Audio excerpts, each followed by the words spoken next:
తిరుపతిలో నూతన సంవత్సర సందడి నెలకొంది. శుభాకాంక్షలు తెలుపుకునేందుకు ఆకర్షణీయమైన బొకేలు, కేకుల కొనుగోలుకు ప్రజలు బారులు తీరారు. బేకరీలు, ఫ్లవర్ షాపులు కస్టమర్లతో కిక్కిరిసిపోయాయి. మరోవైపు మద్యం దుకాణాల వద్ద కూడా భారీగా రద్దీ కనిపించింది. నగరమంతా కొత్త ఏడాది వేడుకల ఉత్సాహంతో కోలాహలంగా మారింది.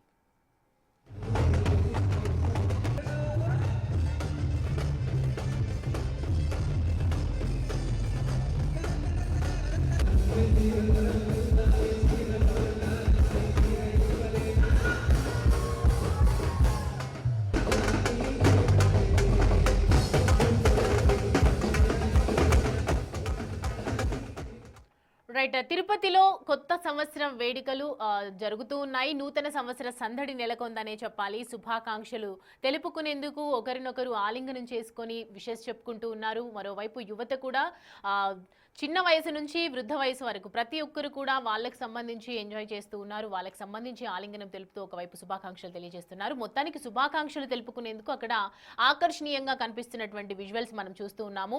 బొకేజ్, కేకులు కొనుగోలుకు ఇటు ప్రజలు బారులు తీరారు. ఒకరికొకరు విషెస్ తెలుపుకునే విధంగా బొకేజ్ రకరకాలుగా న్యూ ఇయర్ కి సంబంధించినటువంటి ఒక కస్టమైజ్డ్ గా ఆర్గనైజ్ చేసినటువంటి బొకేజ్ మనం స్క్రీన్ మీద చూస్తున్నాం. అండ్ బేకరీస్ దగ్గర కూడా రకరకాల కేకులు, రకరకాలుగా డిజైన్స్ తో ఇటు కేక్ ను కూడా కొనుగోలు చేస్తున్నారు. ఫ్లవర్ షాప్స్ అయితే చెప్పనక్కర్లేదు.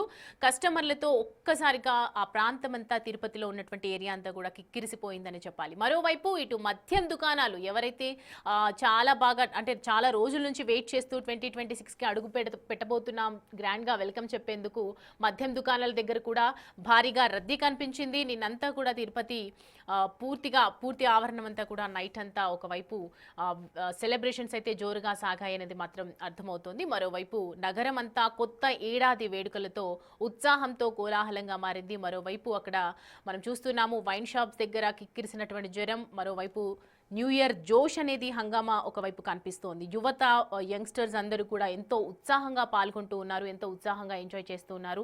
2026 కొత్త సంవత్సరం అడుగు పెట్టబోతున్నాం. కొత్త సంవత్సరంలోకి మనం మళ్ళీ ప్రయాణం చేయాలి కాబట్టి జర్నీని ఎంతో ఉత్సాహంగా ఎంజాయ్ చేస్తూ ఉన్నారు. మరోవైపు ఎంతో హ్యాపీగా స్వాగతిస్తున్నారని చెప్పాలి.